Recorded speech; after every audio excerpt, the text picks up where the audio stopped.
Hi friends, ഇന്ന് നമ്മൾ discuss ചെയ്യുന്നത് ഇന്റർമിറ്റന്റ് ഫാസ്റ്റിംഗ്. മലയാളത്തിൽ പറയുകയാണെങ്കിൽ ഇടവിട്ടുള്ള ഉപവാസം. എങ്ങനെ നമുക്കത് ആരോഗ്യത്തിന് ഗുണകരമാക്കാം, എങ്ങനെ ഇന്റർമിറ്റന്റ് ഫാസ്റ്റിംഗ് ചെയ്യാം, ആരൊക്കെ ചെയ്യണം, ആരൊക്കെ ചെയ്യാൻ പാടില്ല എന്നുള്ളതിനെ കുറിച്ചാണ്. ആദ്യമേ തന്നെ ഒരു ഡിസ്ക്ലെയിമർ നിലയ്ക്ക് ഞാൻ പറയട്ടെ, ഞാൻ ഈ സംസാരിക്കാൻ പോകുന്നത് ഇന്റർമിറ്റന്റ് ഫാസ്റ്റിങ്ങിനെ കുറിച്ചാണ്, അല്ലാതെ മതപരമായ കാരണങ്ങളാൽ ഫാസ്റ്റിംഗ് എടുക്കുന്നതിനെ കുറിച്ച് അല്ല. അത് മറ്റ് കാരണങ്ങളുണ്ട്, അതിൻ്റെ റീസൺസും അതിൻ്റെ രീതികളും വേറെയാണ്. നമുക്കറിയാം, മനുഷ്യൻ എന്ന് പറയുന്നത് ഇപ്പോൾ 3 മുതൽ 5 നേരം ഒരു ദിവസം കഴിക്കുന്ന ആളായിട്ട് മാറിയിട്ടുണ്ട്. രാവിലെ എണീറ്റാൽ ഒരു ചായ, ഭക്ഷണം ബ്രേക്ക്ഫാസ്റ്റ് കഴിക്കുന്നു, പിന്നെ ഇടയ്ക്കൊരു ചായയും സ്നാക്സും, ഉച്ചയ്ക്ക് ഒരു നല്ല ഉഗ്രൻ ഊണ്, വൈകിട്ട് വീണ്ടും ചായയും ഒരു സ്നാക്സ്, പിന്നെ രാത്രിത്തെ ഭക്ഷണം. പലപ്പോഴും ഇതോടൊപ്പം തന്നെ കിടക്കുന്നതിന് മുമ്പ് എന്തെങ്കിലും ഇച്ചിരി കുറച്ചിട്ട് കിടക്കുക നമ്മുടെ ഒരു ശീലമാണ്. അങ്ങനെ നമ്മൾ 5-6 തവണയാണ് ഒരു ദിവസം ഭക്ഷണം കഴിക്കുന്നത്. അതായത് നമ്മൾ എപ്പോഴും ഭക്ഷണം കഴിച്ചുകൊണ്ടിരിക്കുകയാണ്. ഒന്ന് ദഹിച്ച് വിശക്കാൻ നമ്മൾ പലപ്പോഴും അനുവദിക്കാറില്ല. ഇത് തന്നെയാണ് പലപ്പോഴും നമ്മുടെ രോഗങ്ങൾക്ക് കാരണമാകുന്നത്. പ്രാചീന മനുഷ്യര് ആദ്യം നമുക്കറിയാം വേട്ടയാടിയാണ് ജീവിച്ചുകൊണ്ടിരുന്നത്. അതിനുശേഷം ഏകദേശം 12,000 years 12,000 വർഷങ്ങൾക്ക് മുമ്പാണ് കൃഷിയിലേക്ക് മനുഷ്യൻ തിരിഞ്ഞത്. അതിനുശേഷമാണ് മനുഷ്യന്റെ ഭക്ഷണ രീതിയിൽ മാറ്റം വന്നത്. അപ്പൊ നമ്മളെന്ന് പറയുന്നത് ജനിതകമായിട്ടോ പാരമ്പര്യമായിട്ടോ മുഴുവൻ നേരവും ഭക്ഷണം കഴിച്ചുകൊണ്ടിരിക്കാൻ ഉണ്ടാക്കപ്പെട്ട ഒരു ജീവൻ അല്ല. മറിച്ച് വേട്ടയാടി ഭക്ഷണം നേടുന്നു, അന്നേരം വിശന്നായിരിക്കും ഇരിക്കുന്നത്, അതിനുശേഷം ഭക്ഷണം കഴിക്കുന്നു, അടുത്ത ഭക്ഷണത്തിന് വേണ്ടി വേട്ടയാടി കഷ്ടപ്പെട്ടാണ് ഭക്ഷണം മനുഷ്യൻ പണ്ട് കഴിച്ചിരുന്നത്. പക്ഷെ ഇപ്പോൾ അങ്ങനെയല്ല. എപ്പോഴും ഭക്ഷണം സുലഭമാണ്. ഒന്ന് കഴിക്കുന്നു, വിശന്നോ ദഹിച്ചോ തുടങ്ങുന്നതിന് മുമ്പ് തന്നെ നമ്മൾ അടുത്ത ഭക്ഷണം കഴിക്കുന്നു. ഇങ്ങനെ നമ്മൾ എപ്പോഴും കഴിച്ചുകൊണ്ടിരിക്കുന്ന ഒരു അവസ്ഥയിലാണ്. ശരീരത്തിന് ഒരു ഫാസ്റ്റിംഗ് സ്റ്റേറ്റിലേക്ക് പോകാൻ പലപ്പോഴും അവസരം നൽകാറില്ല. ഇത് തന്നെയാണ് പലപ്പോഴും നമ്മുടെ പല രോഗങ്ങൾക്കും കാരണമാകുന്നതെന്ന് പല പഠനങ്ങളും പ്രൂവ് ചെയ്തിട്ടുണ്ട്. എങ്ങനെയൊക്കെ ഇന്റർമിറ്റന്റ് ഫാസ്റ്റിംഗ് അഥവാ ഇടവിട്ടുള്ള ഉപവാസം ചെയ്യാം? പല രീതിയിൽ ചെയ്യാം.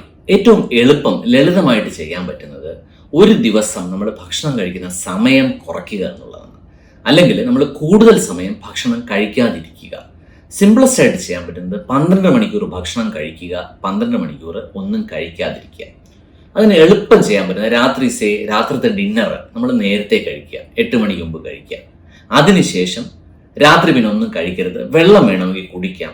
രാവിലെ 7-8 മണി വരെ ഒന്നും കഴിക്കരുത്. അതായത് ഏകദേശം 12 മണിക്കൂർ നമ്മൾ ഒന്നും കഴിക്കാതിരിക്കുന്നു. ഇത് ഒരു ഓവർനൈറ്റ് ഫാസ്റ്റിംഗ് പോലെ ആക്ട് ചെയ്യും. ഇതാണ് ഏറ്റവും സിമ്പിളായിട്ട് ചെയ്യാൻ പറ്റുന്ന ഇന്റർമിറ്റന്റ് ഫാസ്റ്റിംഗ്. ഇങ്ങനെ ചെയ്യുമ്പോൾ പ്രത്യേകം ശ്രദ്ധിക്കേണ്ടത് വെള്ളം കുടിക്കാം, പക്ഷേ രാത്രിത്തെ ഡിന്നർ കഴിച്ച ശേഷം അനാവശ്യമായിട്ട് സ്നാക്സോ മറ്റും ഉപയോഗിക്കാതിരിക്കുക. ഇതാണ് ഏറ്റവും സിമ്പിൾ. രണ്ടാമത് ചെയ്യാൻ പറ്റുന്നത് എങ്ങനെയാണ്? നമ്മൾ കുറച്ചുകൂടെ നേരം രാത്രി ഭക്ഷണം കഴിക്കാതിരിക്കുക. അത് എത്ര മണിക്കൂറാണ് കഴിക്കാതിരിക്കുന്നത് അതനുസരിച്ചാണ് പറയുന്നത്. ഉദാഹരണത്തിന് ഒരു 12 മണിക്കൂറിന് പകരം 16 മണിക്കൂർ ഒന്നും കഴിക്കാതിരിക്കുക. അപ്പോൾ വൈകിട്ടത്തെ ഡിന്നർ എളുപ്പത്തിൽ ചെയ്യാൻ പറ്റും. ഡിന്നർ നേരത്തെ കഴിക്കുക, 6-7 മണിക്ക് മുമ്പ് കഴിക്കുക. അടുത്ത ദിവസം രാവിലെ വളരെ വൈകി മാത്രം ഭക്ഷണം കഴിക്കുന്നത് ആരംഭിക്കുക. അപ്പോൾ ഏകദേശം 16 മണിക്കൂറോളം ഭക്ഷണം കഴിക്കാതിരിക്കുന്നു. 8 മണിക്കൂർ മാത്രം, പകലുള്ള 8 മണിക്കൂർ മാത്രം കഴിക്കുന്നു. എല്ലാവരും ഇതുപോലെ ചെയ്യണമെന്നില്ല. ഇതിന് പകരം നമുക്ക് വേറെ രീതി ചെയ്യാം. രാത്രി ഭക്ഷണം നോർമലായിട്ട് ലേറ്റ് ആയിട്ട് കഴിയാം. രാവിലെ ബ്രേക്ക്ഫാസ്റ്റ് വേണമെങ്കിൽ സ്കിപ്പ് ചെയ്യാം. പകരം ഉച്ചയ്ക്ക് ലഞ്ച് തൊട്ട് ആരംഭിക്കാം. അപ്പോൾ ഫാസ്റ്റിംഗ് പീരീഡ് കൂട്ടുക. ഇതാണ് ഏറ്റവും ലളിതമായിട്ട് ചെയ്യാവുന്ന ഇന്റർമിറ്റന്റ് ഫാസ്റ്റിംഗ്. മറ്റൊരു രീതി ചെയ്യാവുന്നത് ആഴ്ചയിൽ 5 ദിവസം നോർമലായിട്ട് ഭക്ഷണം കഴിക്കുക, 2 ദിവസം ഒന്നും കഴിക്കാതിരിക്കുക. ഇപ്പൊ 2 ദിവസം ഒന്നും കഴിക്കാതിരിക്കുക എന്ന് പറയുമ്പോൾ നിരാഹാരമല്ല ഉദ്ദേശിക്കുന്നത്. ഈ 2 ദിവസം കഴിക്കുന്ന ഭക്ഷണത്തിന്റെ അളവ് കുറയ്ക്കുക, കലോറി കുറയ്ക്കുക. ഉദാഹരണത്തിന് നമ്മളൊരു സാധാരണ ദിവസം ഒരു 2000 കലോറിയുടെ ഭക്ഷണമാണ് കഴിക്കുന്നതെങ്കിൽ ഈ 2 ദിവസത്തേക്ക് 500 കലോറി ആക്കുക. ഉദാഹരണത്തിന് നമ്മൾ ഞായറാഴ്ച സാധാരണ പോലെ ഭക്ഷണം കഴിക്കുന്നു, തിങ്കളാഴ്ച ഭക്ഷണത്തിന്റെ അളവും കലോറി കുറയ്ക്കുക. അപ്പൊ ആ സമയത്ത് നമുക്ക് വിശക്കുമ്പോൾ എന്ത് ചെയ്യും? തീർച്ചയായിട്ടും വെള്ളം കുടിക്കാം, ഒരു കുഴപ്പവുമില്ല. കാപ്പിയോ ചായയോ പാലോ മധുരമോ ഇടാതെ ഉപയോഗിക്കുക, അത് നല്ലതാണ്.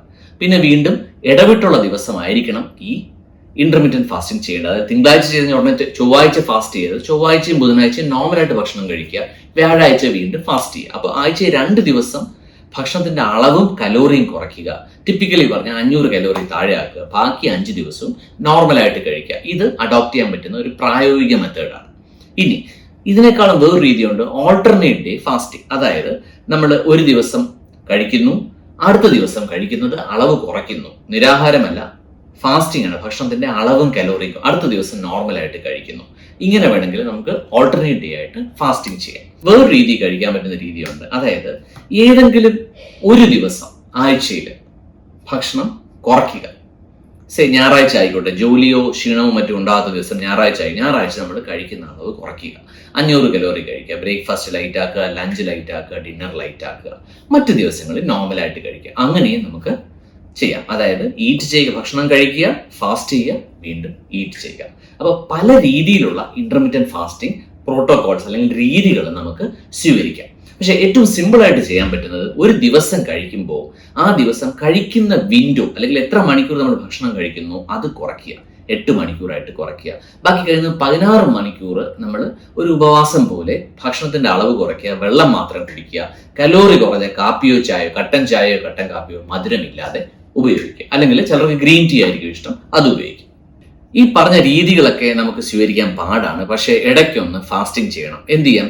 വളരെ സിമ്പിളായിട്ട് വർക്കിംഗ് ആൾക്കാരോ നമുക്ക് യാതൊരു പ്രോട്ടോകോളും ഇല്ലാതെ എളുപ്പം ഫോളോ ചെയ്യാം. ഇടയ്ക്ക് ഒരു മീൽ അങ്ങ് സ്കിപ്പ് ചെയ്യുക.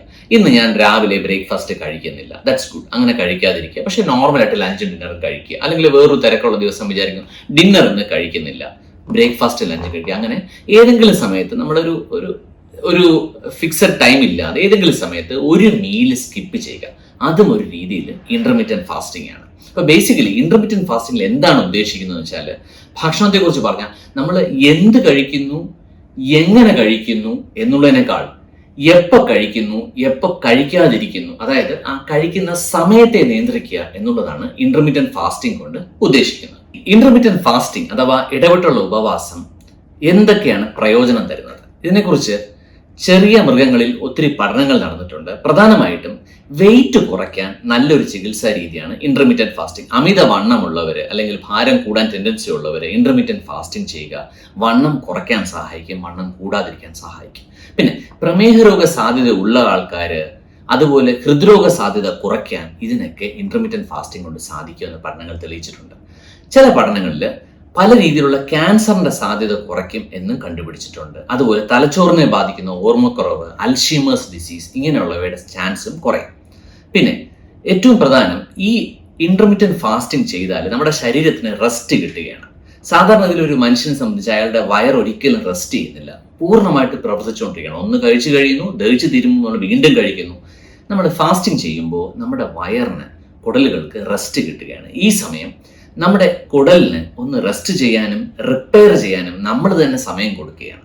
അതുപോലെ ഒരുപാട് ഭക്ഷണം കഴിക്കുമ്പോൾ ശരീരത്തിൽ ഒരുപാട് ഓക്സിജൻ റാഡിക്കൽസ് അഥവാ ഓക്സിഡൻസ് ഉണ്ടാകുന്നു എന്നാണ് പറയപ്പെടുന്നത്. ഈ ഓക്സിഡൻസും ഓക്സിജൻ റാഡിക്കൽസും പല രോഗങ്ങളും ഉണ്ടാക്കുന്നു. അപ്പോൾ ഫാസ്റ്റിംഗ് ചെയ്യുമ്പോൾ ശരീരത്തിലെ ആന്റി ഓക്സിഡൻസ്, അത് ഈ ഓക്സിഡൻസിനെതിരെയുള്ള ആന്റി ഓക്സിഡൻസ് ഉണ്ടാകുകയും അത് പലതരത്തിലുള്ള ക്യാൻസറും മറ്റും പ്രിവെന്റ് ചെയ്യുന്നു, ഓർമ്മക്കുറവ് പോലെ രോഗങ്ങൾ പ്രിവെന്റ് ചെയ്യുന്നു എന്നും ചില പഠനങ്ങൾ തെളിയിച്ചിട്ടുണ്ട്. പിന്നെ ഇൻസുലിൻ എന്ന് പറയുന്ന ഹോർമോൺ റെസിസ്റ്റൻസ് ഉണ്ടായിട്ടാണ് പലപ്പോഴും ഡയബറ്റിസ് ഉണ്ടാകുന്നത്. ഫാസ്റ്റ് ചെയ്യുമ്പോൾ ഇൻസുലിന്റെ പ്രവർത്തനത്തിന് കുറച്ചുകൂടെ കഴിവ് നൽകുന്നു, ഇൻസുലിന്റെ പ്രവർത്തനത്തെ റെസിസ്റ്റന്റ് ആക്കാതിരിക്കുന്നു. പിന്നെ മറ്റ് പലതരത്തിലുള്ള ഹോർമോണൽ ബാലൻസുകളെയും നല്ല രീതിയിൽ ഫാസ്റ്റിംഗ് അഫക്റ്റ് ചെയ്യുന്നു എന്നാണ് മറ്റ് സ്റ്റഡീസും പ്രൂവ് ചെയ്തിട്ടുള്ളത്. നമ്മുടെ ശരീരത്തിന് റെസ്റ്റ് ഇമ്പോർട്ടൻ്റ് ആണ്. ഓരോ കോശങ്ങൾക്കും ഓരോ അവയവങ്ങൾക്കും റെസ്റ്റ് ഇമ്പോർട്ടൻ്റ് ആണ്. ശരീരം ഫാസ്റ്റ് ചെയ്യുമ്പോഴാണ് ശരീരത്തിന് റെസ്റ്റ് കിട്ടുന്നത്. പ്രധാനമായിട്ടും എല്ലാ അവയവങ്ങൾക്കും റെസ്റ്റ് കിട്ടുന്നത് ഫാസ്റ്റിംഗ് സ്റ്റേറ്റിലാണ്. വയറിനായിക്കോട്ടെ മറ്റ് ഓർഗൻസിനായിക്കോട്ടെ റെസ്റ്റിംഗ് പീരീഡ് ആണ്. ഈ റെസ്റ്റ് ചെയ്യുന്ന സമയത്താണ് കോശങ്ങൾക്ക് വന്ന കേടുപാടുകൾ കോശങ്ങൾ സ്വയം റിപ്പയർ ചെയ്യുന്നത്. അപ്പോൾ റിപ്പയർ ചെയ്യാൻ ഫാസ്റ്റിംഗ് ഉതകരിക്കും. അപ്പോൾ ഈ റിപ്പയറിനോടൊപ്പം തന്നെ പലപ്പോഴും ശരീരത്തിലെ രോഗം ബാധിച്ച കോശങ്ങളെയും അതുപോലെ കോശങ്ങൾക്കുള്ളിലെ മറ്റ് അവയവങ്ങളെയും ദഹിപ്പിച്ച് കളയുന്ന പ്രോസസ്സ് നമ്മൾ ഓട്ടോഫാജി എന്ന് പറയുന്നു. ഈ പ്രോസസ്സ് ശരീരത്തിന് നല്ലതാണ്. ഫാസ്റ്റ് ചെയ്യുമ്പോൾ ഓട്ടോഫാജി എന്ന് പറയുന്ന പ്രോസസ്സ് നല്ല രീതിയിൽ ബോഡി നടക്കുന്നു. അത് പലപ്പോഴും ശരീരത്തെ ഹെൽപ്പ് ചെയ്യുന്നു. പിന്നെ ചെറിയ പഠനങ്ങളിൽ 2 കാര്യം തെളിയിച്ചിട്ടുണ്ട്, എസ്പെഷ്യലി ചെറിയ ആനിമൽസിൽ. ഒന്ന്, കൂടുതൽ ഫാസ്റ്റ് ചെയ്യുമ്പോൾ അത് നമ്മുടെ കലോറിയുടെ അളവ് കുറയ്ക്കുമ്പോൾ നമ്മുടെ ആയുസ് കൂടുന്നു, ലോഞ്ചിവിറ്റി കൂടുന്നു എന്നുള്ളതാണ്. അപ്പോൾ ലോഞ്ചിവിറ്റി കൂടാൻ ഫാസ്റ്റ് ചെയ്യുന്നത് ഒരു പരിധിവരെ നല്ലതാണ്. ഇടവിട്ടുള്ള ഉപവാസം അഥവാ ഇന്റർമിറ്റന്റ് ഫാസ്റ്റിംഗ് എന്ന് ഉദ്ദേശിക്കുന്നത് പ്രധാനമായിട്ടും ആ ദിവസങ്ങളിൽ അല്ലെങ്കിൽ ആ സമയങ്ങളിൽ ഭക്ഷണം കഴിക്കാതിരിക്കുക, കഴിക്കുകയാണെങ്കിൽ വളരെ കുറച്ച് കലോറികളുള്ള ഭക്ഷണം കഴിക്കുക എന്നുള്ളതാണ്. നിരാഹാരമല്ല, നമ്മുടെ പഴയ മലയാള സിനിമകളിലും മറ്റ് സമരമുറകളിലും കാണുന്ന നിരാഹാരവും എന്നിട്ട് ഒളിച്ചുപോയി ഭക്ഷണം കഴിക്കുന്നതോ അല്ലെങ്കിൽ ടോർച്ചിനകത്ത് പഴം തിരികൊണ്ടുവന്ന് കഴിക്കുന്നതോ അല്ല. നമുക്ക് ഇന്റർമീഡിയറ്റ് ഫാസ്റ്റിംഗ് ചെയ്യുമ്പോൾ ഒളിച്ചിരുന്ന് ഭക്ഷണം കഴിക്കേണ്ട കാര്യമില്ല. ദാഹിക്കുമ്പോൾ വെള്ളം കുടിക്കാം, കലോറി കുറഞ്ഞ ഗ്രീൻ ടീയോ മധുരമിടാതെ കട്ടൻ ചായയോ കട്ടൻ കാപ്പിയോ പാൽ ഉപയോഗിക്കാതെ ഉപയോഗിക്കുകയും ചെയ്യാം. ഇനി ഇന്റർമീഡിയറ്റ് ഫാസ്റ്റിംഗ് എല്ലാവരും സ്വീകരിക്കേണ്ട ആവശ്യമുണ്ടോ? തീർച്ചയായിട്ടും നോർമൽ ഒരാൾ ഇന്റർമിറ്റന്റ് ഫാസ്റ്റിംഗ് ഇടയ്ക്ക് സ്വീകരിക്കുന്നത് ആരോഗ്യത്തിന് നല്ലതാണ്. വണ്ണമുള്ളവർ വണ്ണം കുറയ്ക്കാനും ഈ രീതി അവലംബിക്കാം. പക്ഷെ എല്ലാവരും ഈ വീഡിയോ കണ്ടിട്ട് ഇന്റർമിറ്റന്റ് ഫാസ്റ്റിംഗ് ചെയ്യരുത്. ഇത് എല്ലാവർക്കും ഉള്ളതല്ല. ചിലതരം ആൾക്കാർ ഇന്റർമിറ്റന്റ് ഫാസ്റ്റിംഗ് ചെയ്യരുത്. പ്രധാനമായിട്ടും പ്രമേഹ രോഗമുള്ളവർ. അവർ പ്രമേഹം നിയന്ത്രിക്കണം. അത് ഭക്ഷണ ക്രമീകരണത്തിലൂടെ നിയന്ത്രിക്കണം. കാര്യം ഫാസ്റ്റിംഗ് ചെയ്താൽ പലപ്പോഴും ഷുഗർ ഒത്തിരി കുറയാൻ സാധ്യതയുണ്ട്. അങ്ങനെ ഹൈപ്പോഗ്ലൈസീമിയ വന്ന് അതിൻ്റെ ഓരോ രോഗലക്ഷണങ്ങളും സീരിയസ് ആയുള്ള പ്രശ്നങ്ങളും ഉണ്ടാക്കിയേക്കാം. അതുപോലെ തന്നെ മരുന്നുകൾ കഴിച്ചുകൊണ്ട് പ്രമേഹം ചികിത്സിക്കുന്ന ഒരാളാണെങ്കിൽ ഫാസ്റ്റ് ചെയ്താൽ വീണ്ടും അത് കാരണവും ഷുഗർ ഒത്തിരി കുറയാൻ സാധ്യതയുണ്ട്. പിന്നെ മറ്റ് സീരിയസ് രോഗമുള്ളവർ, മറ്റ് കരളിൻ്റെയോ മറ്റു സീരിയസ് രോഗമുള്ളവർ, വൃക്ക രോഗമുള്ളവർ, ഹൃദ്രോഗം ചികിത്സിക്കാത്ത ആൾക്കാർ, ഇവരൊക്കെ ഇന്റർമിറ്റന്റ് ഫാസ്റ്റിംഗ് സ്വീകരിക്കരുത്. ഇൻ കേസ് സ്വീകരിക്കുകയാണെങ്കിലും ഒരു എക്സ്പേർട്ട് ന്യൂട്രീഷൻസ് അഡ്വൈസ് അനുസരിച്ച് മാത്രമേ ചെയ്യാവുള്ളൂ. പിന്നെ ഗർഭിണികൾ, വളരുന്ന പ്രായത്തിലുള്ള കുട്ടികൾ, ഇവർക്ക് വണ്ണമുണ്ടെന്ന് പറഞ്ഞ് ഇന്റർമീഡിയറ്റ് ഫാസ്റ്റിംഗ് ചെയ്യാൻ പാടില്ല. അതുപോലെ അവരൊക്കെ ചെയ്തു കഴിഞ്ഞാൽ അത് ശരീരത്തിൽ ദൂഷ്യഫലങ്ങളാണ് ഉണ്ടാക്കുന്നത്.